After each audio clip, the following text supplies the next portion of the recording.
You say the body has its own language that is older and more primal than most of us realize. Will you talk a bit about how it communicates with us? Yes, actually, this is one of my favorite things. The body speaks to us primarily through physical sensations, such as lightness or heaviness, different temperatures. We might experience ourselves as feeling very warm or very cool. We might have a sense of, in a certain area of our body, having density or spaciousness. We might feel pressure,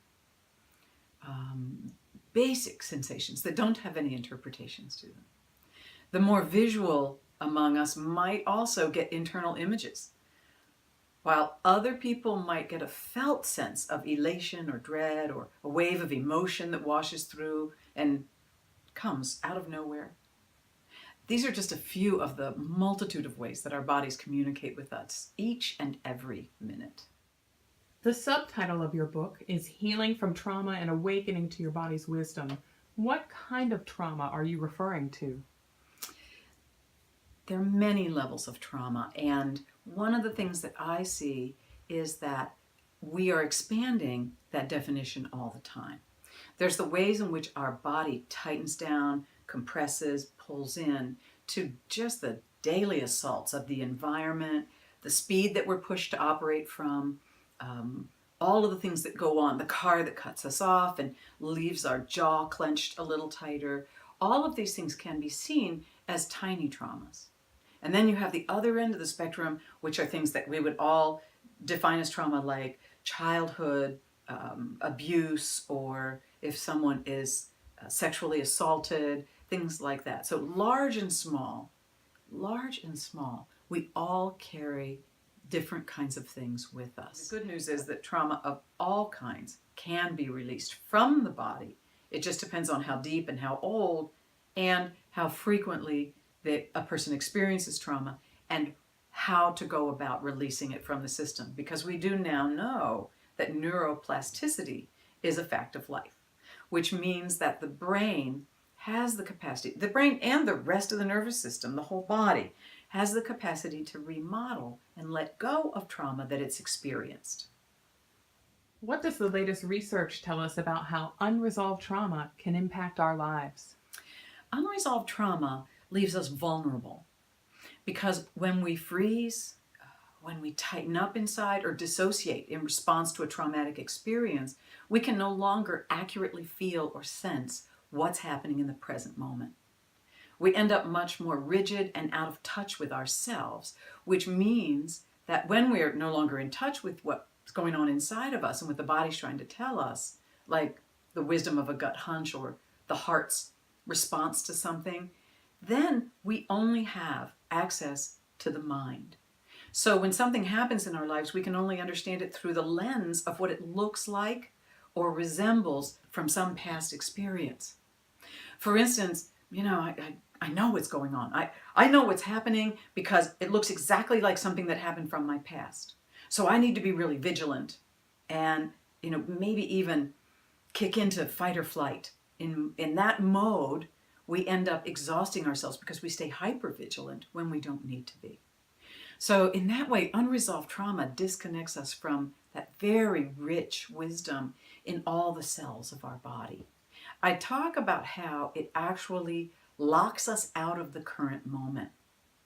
And in a sense, if you can't feel your body, the present moment sensations of the body, the only thing you actually can relate to is past experience.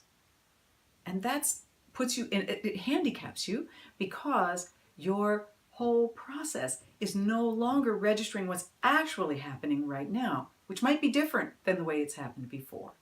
This is a key piece for us as human beings. You write about 6 wisdom areas of the body in the book. What are they, and are there other areas of wisdom beyond these general areas?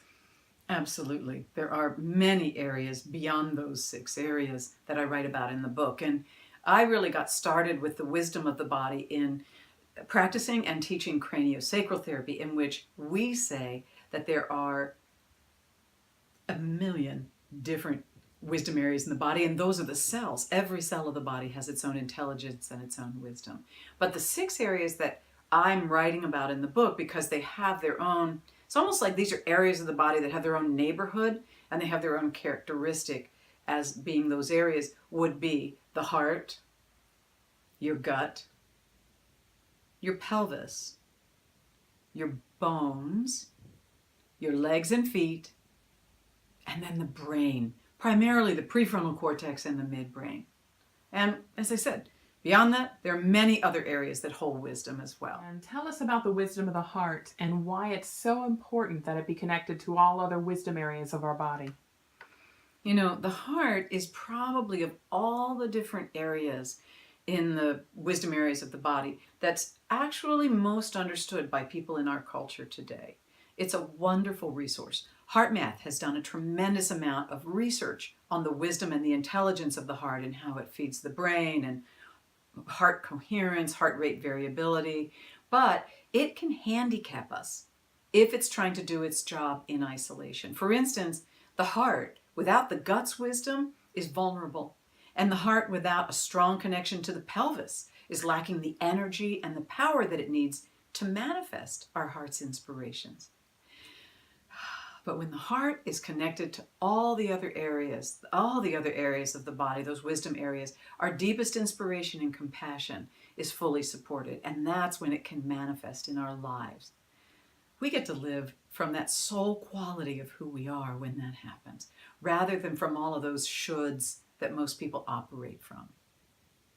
What do you hope most readers will take away from your book, Reclaiming Your Body? You know, to answer that question, I'd like to read one of the opening paragraphs from the book because it really says it all. Your relationships with other people throughout your lifetime, with your parents, spouses, children, friends, and teachers, will shift as time passes and situations change. However, as long as you are alive, your body is always with you. It is so beneficial to have a strong, deep, intimate relationship with your own unique physical self. Your body is designed to guide you, keep you safe, and bring you full vitality and pleasure. It's the vehicle through which you create and manifest your thoughts and dreams into reality. My hope for you is that this book will enable you to do that with grace and ease.